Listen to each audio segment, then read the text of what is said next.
Ayun na guys, oh. Konting taste na lang tayo guys. Makukumpleto na natin ang ating solar.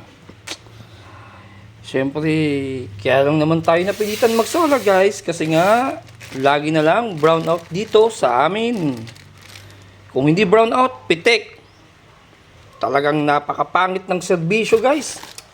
Talagang, di ko ba alam kung ano, ito talaga ng magandang paraan para siyempre makatipid na rin sa kuryente at makaiwas na rin sa brownout at init ng ulo. Kasi sino ba naman may gusto lagi na ng brownout tapos lagi pang pumipitik?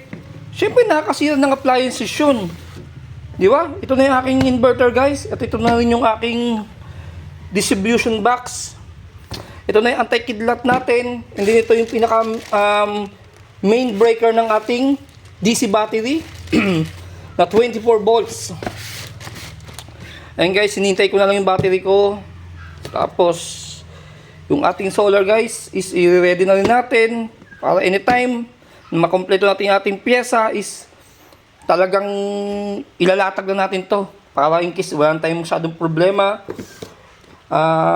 Kata paano makakatipid-tipid naman sa kuryente kasi yun naman talagang package din naman natin dito saka yung paiwasan din yung pag brownout at para hindi na masira natin mga gamit.